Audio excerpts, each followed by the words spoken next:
Good morning. It is Monday, November 24th. Zach Howard, Dragonfly Capital. Let's start the week here from the macro standpoint of what we're looking at in the Dragonfly bulk of portfolio allocations and where the bullish bearish trends is and the macro regime from my daily notebook. And we have a fast moving market that continues to manifest in this disinflationary macro environment, falling bond yields, falling oil prices, falling inflation, falling growth, all lining up to this risk-off backdrop for higher beta plays. The safer trades like treasuries, gold, etc., they are in a safety hothouse. Currently, to start the week, we had trend change in both the Russell and now the NASDAQ, very important, turned a bearish trend.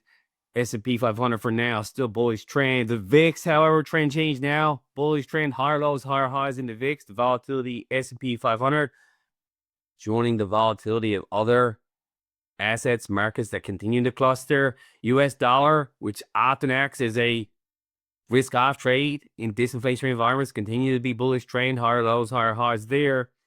Yen and euro weaker, adding to that higher DXY. Oil continues to break down, bearish trend, 57 potential handle on WTI in North American oil trading, which is leading to a further tailwind of disinflationary pressures. Similar set, they're true the fractal patterns, which is bond yields, currencies, gold and US dollar, and oil, commodities, etc. Gold continues to look really positive and a safe place to hide, as I mentioned in this backdrop.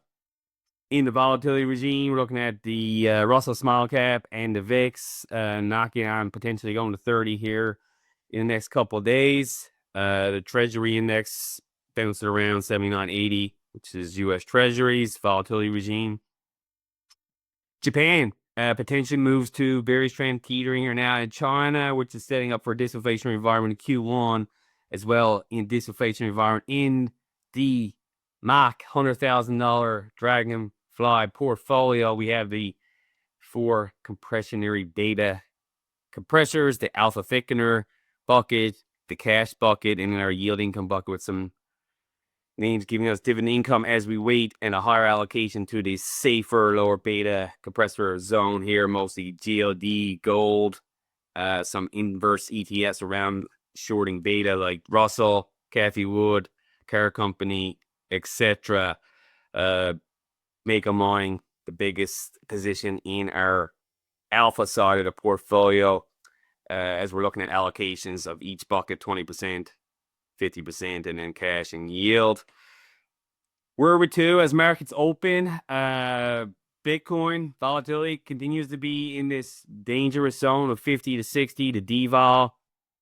Even strategy can't seem to muster a rally here with 85,000 on Bitcoin, 170 on strategy, and a significant bearish trend. 160 to 195-ish is the daily range for strategy.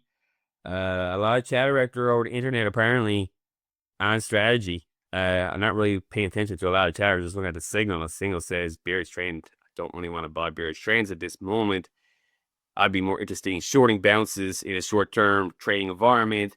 VIX 22 needs to get down below 1918 again to get some more beta moves. I can see this spiking easily by the end of the day back to 25, and I would fade this rally, particularly in the Russell Small Cap, and be looking to short as 1 month volatility continues to be above 3 month volatility in a nega gamma environment for the market, which moves happen faster upside, moves happen faster at the downside. So markets open higher, start the week, but I think it could be another potential sell-off into the close today as the markets really come to that conclusion that I'm seeing through my work is disinflation, which is more cutting of interest rates ahead, more slowing growth, more slowing inflation, and all that adds up to a risk-off environment.